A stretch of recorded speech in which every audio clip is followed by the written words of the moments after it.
Bien, otra herramienta que quería mostrarles y que también es muy importante en el análisis de los procesos dentro de una organización es lo que conocemos como los diagramas de flujo. Los diagramas de flujo son representaciones gráficas de las diferentes eh, rutinas o procesos dentro de la organización. En ellas se muestra a nivel gráfico las etapas, las operaciones, eh, los movimientos, las esperas, las decisiones y todos los eventos que ocurren en el proceso.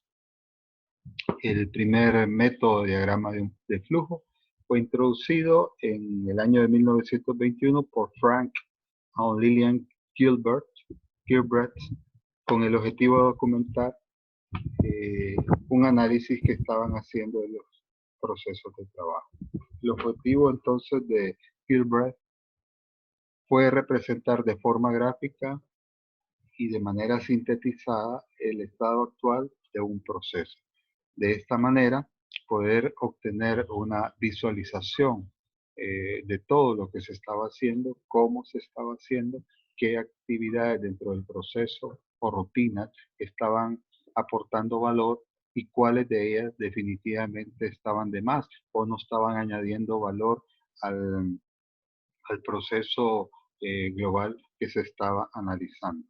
De esta manera, pues, si se puede acortar aquellas actividades o se pueden eliminar aquellas actividades que no aportan valor y se pueden añadir algo otras que sí en realidad eh, generan valor a la actividad, entendiendo que valor es la mejora del producto o el servicio que se va transformando a lo largo de todo el proceso y que a partir de esa transformación va adquiriendo un valor cada vez nuevo. Entonces, aquellas actividades que añaden realmente valor, entonces se van incrementando, en cambio aquellas que no añaden valor se van eliminando. De esta manera se puede ir haciendo un análisis que permita la optimización de los procesos y obviamente de los recursos dentro de la organización. Es necesario entonces, dentro de todo eso, una herramienta que nos permita visualizar cada una de las actividades dentro del proceso, documentar cada una de estas actividades, ver cuál es la información que fluye y que se requiere a lo largo de todo el proceso y en general ver cómo actúa. Si nosotros tomamos para, para un ejemplo, un proceso de compra, un proceso de compras existe primero una necesidad o requiere que exista esa necesidad se transforma en una orden de compra. Esa orden de compra lleva determinada información como la descripción de lo que se va a comprar, eh, las fechas para las cuales se requieren, un número coordinado y lógico de las diferentes órdenes que se están haciendo, quién va a ser el usuario final de ese producto, sea una persona o sea un área dentro de la empresa, el costo por unidad de lo que se está comprando, quizás una serie de cotizaciones de diferentes proveedores. Entonces, como podemos ver, una serie de información va alimentando el proceso de tal manera que se pueda llevar a cabo el mismo. Toda esta información se muestra dentro del diagrama de flujo y se visualiza entonces cuáles son aquellas actividades que están, por ejemplo, incrementando los tiempos del proceso, que no están añadiendo realmente un valor, por ejemplo, que en este proceso de compra se requiera de la aprobación del gerente general para cualquier tipo de monto. Entonces, de repente, hay cuestiones que por el monto, por el valor de lo que se va a comprar, realmente no requiere que lo apruebe el gerente general, sino que lo puede aprobar una persona de más baja categoría dentro de la organización o simple y sencillamente no ser aprobado, sino que ser comprado directamente. En este caso, se elimina esta actividad y si de repente no había una actividad como por ejemplo la de revisión del material que está ingresando y que se compró, y entonces eso genera que al final podamos tener productos defectuosos porque no se estableció en un inicio de la materia prima la calidad de la materia prima, componentes como dureza, viscosidad, conducción, es decir, cualquier tipo de característica que tiene que tener la materia prima, y vemos en el proceso que no se analiza realmente al inicio cuando se compra, entonces se puede añadir una actividad de esta que va a generar que al final podamos tener un mejor producto y que obviamente eso añade valor al proceso. Existen entonces la utilización de estos diagramas de flujo, bastantes beneficios que fíjense bien, pueden ser utilizados estos diagramas de flujo y aportar estos beneficios de los que estamos hablando, tanto en las grandes empresas, donde posiblemente los procesos inclusive sean ya automatizados, como en las pequeñas empresas, en las pymes, donde los procesos se hagan de una manera manual. Entonces, dentro de los beneficios de los diagramas de flujo, tenemos que ofrece una visión transparente del proceso. En primer lugar, eh, mejora la comprensión del proceso, el conjunto de actividades, relaciones e incidencias de un proceso que no es fácilmente discernible a priori. La diagramación hace posible aprender ese conjunto e ir más allá, centrándose en aspectos específicos del mismo, apreciando las interrelaciones que forman parte del proceso, así como las que se dan con otros procesos y subprocesos.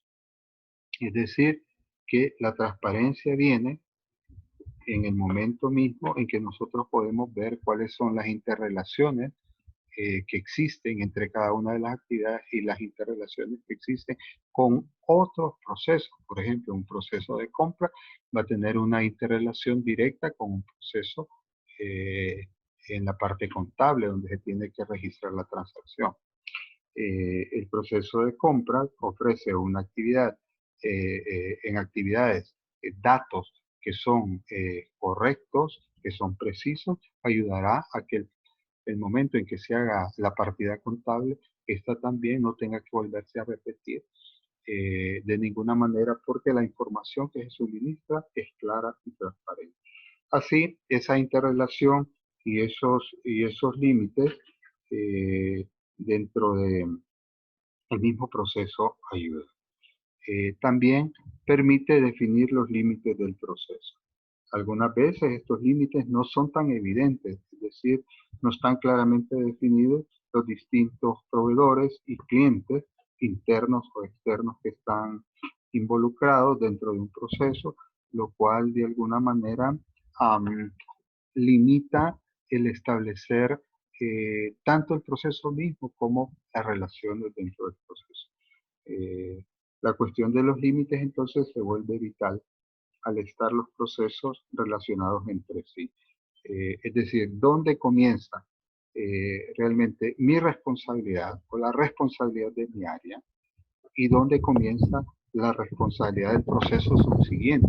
Este es un concepto dentro de la calidad que se le llama mi cliente interno. Es decir, si yo produzco un producto o un servicio que posteriormente va a ser utilizado por una segunda sección o área o un proceso subsiguiente que va a ser mi cliente interno. Entonces es importante definir hasta dónde llega mi límite para que el otro arranque. No como sucede en algunas organizaciones donde unas personas hacen absolutamente de todo, se meten en los procesos de otros, terminan tomando decisiones que otros deberían de tomar y no existen límites en este sentido. También facilita la identificación de los clientes, es decir, es más sencillo determinar las necesidades de los clientes y ajustar el proceso a la satisfacción de esas expectativas y esas necesidades si tenemos claro cuál es el proceso. Si usted, por ejemplo, dentro de una parte del proceso, identifica que el material que está utilizando no es el adecuado, al final, obviamente, el cliente va a rechazar su producto. Por lo tanto, todo este tipo de análisis son importantes para la satisfacción del cliente. Estimula también el pensamiento analítico. Al momento de estudiar un proceso, se hace más factible buscar alternativas que sean útiles y que sean diferentes a lo que estamos haciendo. También proporciona un método de comunicación más eficaz, ya que introduce un lenguaje común, porque se normatiza prácticamente todas las actividades. Ya cuando un proyecto está establecido dentro de la organización, entonces nadie puede hacer las cuestiones de otra manera. Todos se tienen que sujetar a cada una de las actividades involucradas dentro del proceso. También ayuda a establecer el valor agregado. Es decir, el diagrama de flujo permite analizar qué valor aporta cada una de las actividades que componen el proceso y por lo tanto permite identificar aquellas que no son necesarias, reduciendo de esta manera el tiempo y los costos. También referencia para establecer mecanismos de control. Quiere decir que el flujograma constituye una herramienta excelente para el control y la mejora del proceso. Al mismo tiempo, facilita establecer los objetivos para las distintas operaciones y actividades que se llevan a cabo. También mejora los tiempos y los costos, ya que facilita el estudio y la aplicación de acciones que redunden en la mejora de las variables, tiempo y costos de actividad, que inciden en dichos procesos y por consiguiente en la mejora y eficacia y eficiencia de los mismos. Esto constituye un buen punto de comienzo que es indispensable para las acciones de mejora o rediseño e ingeniería. Algunas consideraciones también que son importantes al momento que vamos a llevar a cabo un estudio de procesos son las siguientes. En primer lugar, distinguir entre lo que es un proceso y un proyecto. Hay que asegurarse de lo que se va a diagramar realmente sea un proceso. Es decir, que tenga en cuenta las diferencias entre un proceso y un proyecto. En un proyecto se desarrollan una serie de actividades para alcanzar o producir una meta. Ese es el objetivo del proyecto. En este sentido es similar al proceso, pero la diferencia estriba en que mientras un proyecto se lleva a cabo una sola vez, los procesos se reiteran en el tiempo y son repetitivos. Por ejemplo, la creación de un producto obedece generalmente al desarrollo de un proyecto que supone un esfuerzo temporal que finaliza cuando el producto ha sido diseñado. Por su parte, la producción de ese producto obedece a un proceso. Esto es, el proceso de producción que resulta en la fabricación de unidades de producto en un esfuerzo que ya no será temporal, sino reiterativo. Es decir, no se lleva a cabo solo una vez, sino que se reitera con el tiempo. Es importante también considerar decidir el grado de detalle del flujograma. El diagrama de flujo del proceso debe presentar a grandes rasgos la información sobre el recorrido general de las actividades principales a ser desarrolladas, de modo que se incluyan todas las actividades y los puntos de decisión. Un flujograma detallado dará la oportunidad de llevar a realizar un análisis más exhaustivo del proceso. También se debe denominar o nombrar el proceso. El nombre del proceso, ¿verdad? No es un asunto menor. En primer lugar, la denominación nos indica en qué consiste el proceso, cuál es su materia. Además, nos facilita indicios sobre su relación con otros procesos. También nos ayuda a delimitarlo, cuestión importante que hemos visto. En este sentido, hay que procurar una denominación descriptiva en lugar de una genérica. Por ejemplo, proceso de pago vencido es más específico que recobro de los pagos. O sea, buscar un nombre que sea adecuado. Por último, definir el objetivo del proceso. Antes de realizar el diagrama de flujo, es importante entonces delimitar el proceso. Esto es, definir con claridad dónde se inicia y su punto final. Si no se delimita con precisión del alcance del proceso, nos vamos a arriesgar a desarrollar un diagrama que se extienda por dos o más procesos distintos sin una solución de continuidad. Es decir, que vamos a meternos en otro proceso posiblemente sin darnos cuenta, cuando en realidad tendríamos que haber finalizado el análisis anteriormente. Tengamos en cuenta que en muchas ocasiones los procesos encadenan el final con los principios de otros. Por lo tanto, sin definir bien los límites, el flujograma se extenderá a lo largo de varios procesos, resultando en un modelo incorrecto y, por supuesto, nada operativo. Por otra parte, la definición de los límites ayuda a identificar el objetivo del proceso. Es decir, los procesos se llevan a cabo con un propósito determinado. Así, definirlo permitirá alcanzar una visión más acertada, fíjense, de la serie de actividades que se llevan para su logro. En todo caso, tengan en cuenta siempre que el diagrama de flujo deberá mostrar las actividades para lograr el propósito del proceso. No se trata de definir la secuencia para ejecutar una tarea. En estos procesos, la cuestión de los procedimientos, que es otro término que confunde, son diferentes. Es decir, no es lo mismo un proceso que un procedimiento. Primero ajustamos los procesos y una vez que tenemos los procesos listos, entonces vamos a establecer cuáles son los procedimientos que nos van a ayudar a cumplir con esos procesos. No voy a ahondar más en este tema porque eso lo podrán percibir ustedes en la práctica. Los pasos generales que se utilizan para hacer un diagrama de flujo son, en primer lugar, definir el alcance del proceso a describir. De esta manera quedará fijada cuál es la entrada y cuál es la salida del diagrama. Una vez que está definido el proceso, por ejemplo, voy a trabajar en un proceso de compra.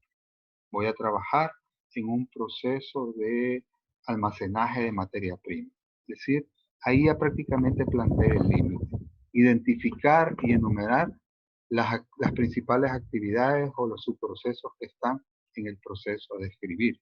¿Y cómo puedo plantear estas actividades? Muchas veces, en la mayoría de los casos, usted tendrá que entrevistar a cada uno de los usuarios del proceso para que ellos le indiquen a usted cómo se están haciendo actualmente las cosas.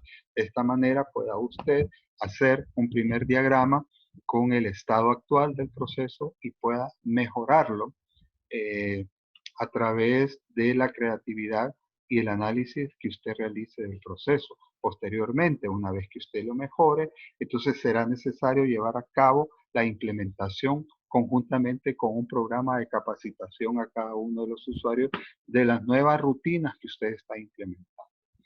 Luego, establecer los puntos de decisión. Todos los procesos tienen puntos de decisión. ¿Qué sucede?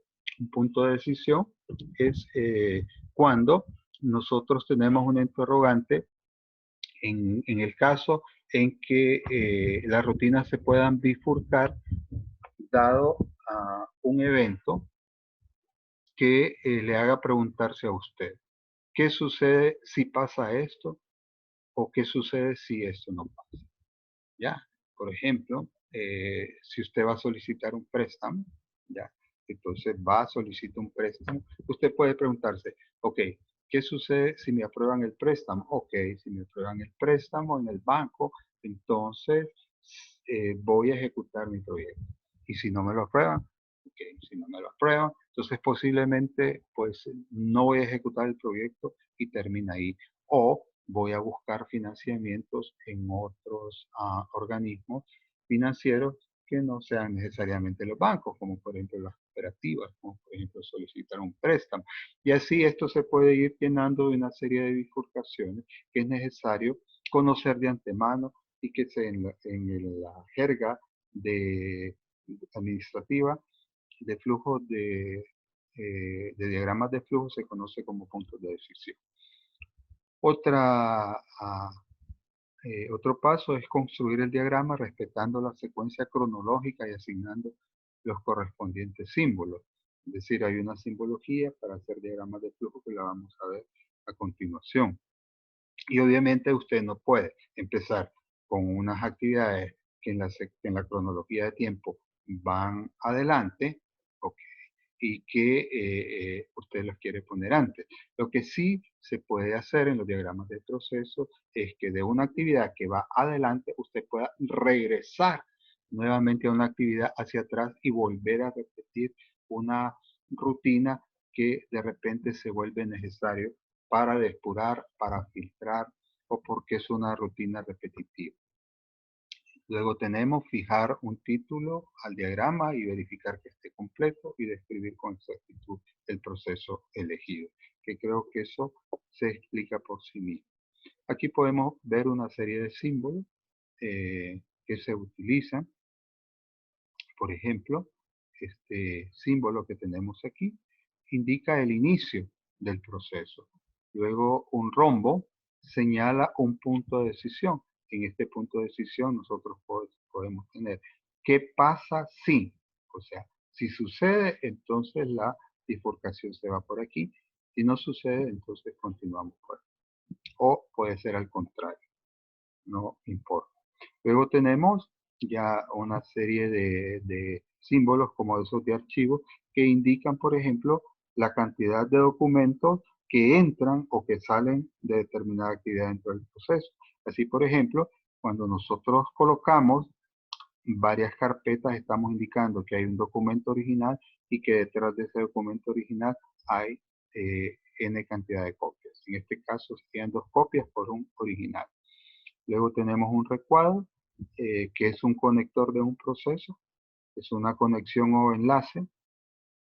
Posteriormente tenemos este símbolo que se utiliza frecuentemente para designar una base de datos. Sabemos que una base de datos es una serie de datos e información que se almacenan una sola vez, a los cuales le llamamos registros y que son almacenados estos registros en una serie de campos provocando archivos y que esta enorme cantidad de archivos forman lo que son las bases de datos.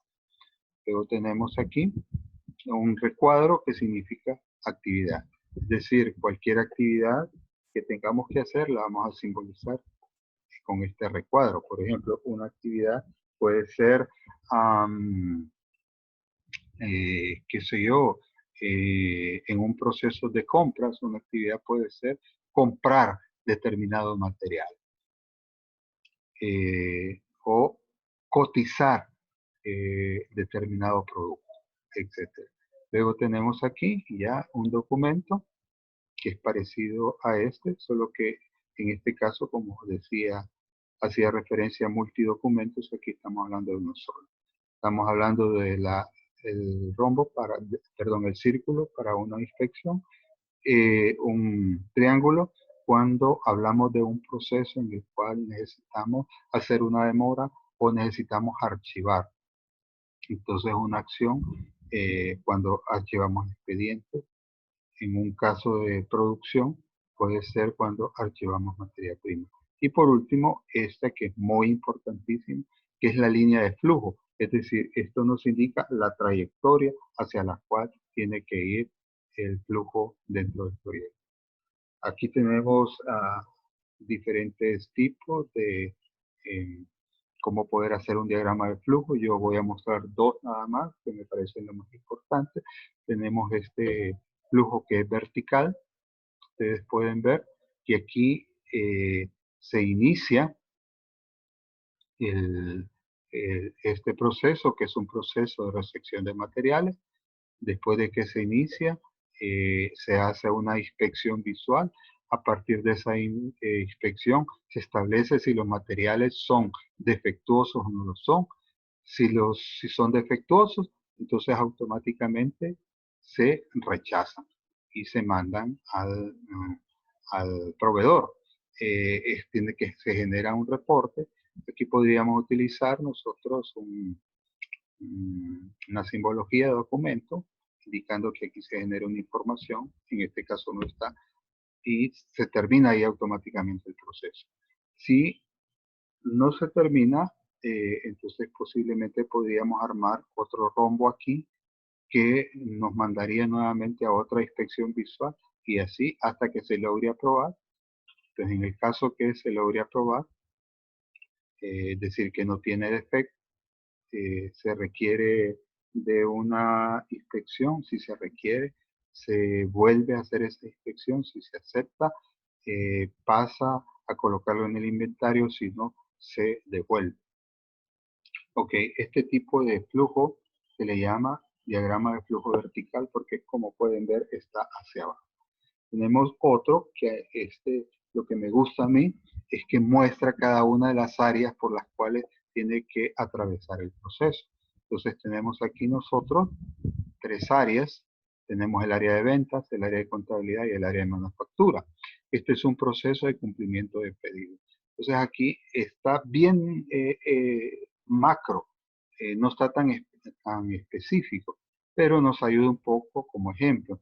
Tenemos que el departamento de ventas genera el pedido y envía el pedido. ¿A quién? Lo envía al departamento de contabilidad, que verifica si hay crédito, que aprueba el crédito y que genera la factura. Al aprobarse el crédito, se ensambla el producto. ¿Por quién? Por el área de producción, y el producto se envía al cliente. Esto tómenlo como un ejemplo, pero en la realidad debería ser más detallado, es decir, debería de tener diagramas de decisión, qué pasa si el producto cumple o no cumple con las expectativas, etc. De tal manera que esto pueda ser más complejo. Por último, en la ingeniería industrial se utilizan varios diagramas para ejemplificar cada uno de los procesos. Hay muchos diagramas, como les digo, y aquí solo pongo un ejemplo, puesto que esto deberían de verlo ustedes en su clase de ingeniería de métodos. Este es un diagrama de operación o de ensamble en el cual se puede observar que en la parte de arriba aparece cada una de los procesos que se llevan a cabo, o aparecen cada uno de los productos. De tal manera que en esta columna vertebral que tenemos aquí están el proceso de inicio y cada uno de los procesos principales. Y luego aquí van cada uno de los procesos con cada una de las operaciones que se van uniendo en la medida en que se van llevando a cabo los procesos principales. Aquí pueden ver cómo se van integrando cada uno de estos, que se le llama a esta actividad de ensamble. Hay veces que decimos nosotros que esto es un diagrama de ensamble, justamente por eso, hasta que se finalice el producto. En este caso estamos hablando de una billetera.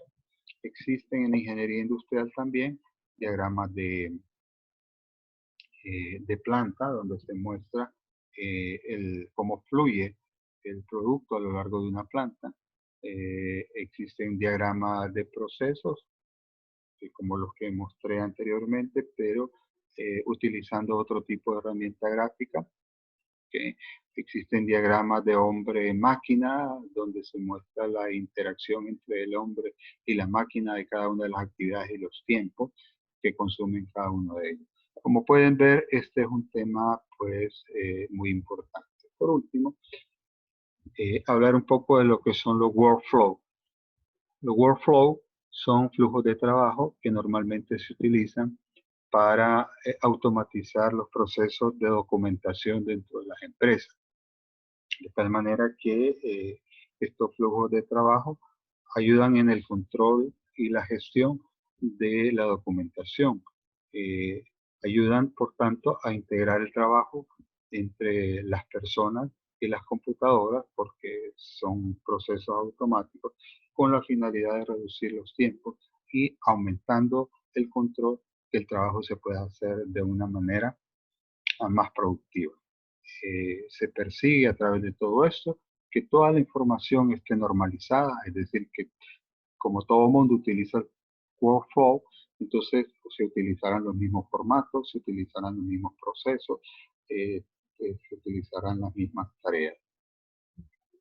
Un workflow entonces automatiza los procesos de la administración de documentos, permite pasar de un proceso manual a un electrónico, donde los usuarios ingresan requerimientos, se procesan, se autorizan, eh, se notifica vía correo electrónico el estado del proceso a cada uno de los usuarios o cada uno de los interesados.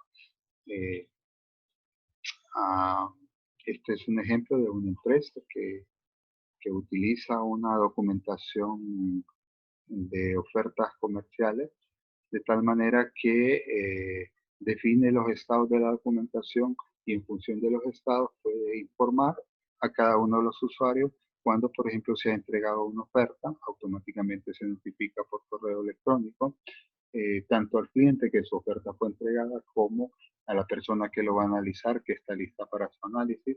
Posteriormente, si hay un documento que ha estado demasiado tiempo, más que el estándar, y que todavía no se ha tocado, entonces automáticamente manda un mensaje de alerta para que el documento sea revisado y se le dé el proceso debido. Y también permite que los usuarios autorizados puedan entonces, mediante firmas electrónicas, autorizar determinados procesos. Así, por ejemplo, el proceso de autorización de un préstamo en un banco, el gerente de crédito puede, mediante una firma electrónica, autorizar aquellos préstamos que han sido otorgados a los clientes. Entre los beneficios es que se mejora obviamente el seguimiento de la documentación y el control. Existe una normalización porque todo el mundo utiliza los mismos formatos. Se mejora obviamente la productividad y al mejorar la productividad obviamente quiere decir que hay más eficiencia entre cada una de las áreas eh, involucradas.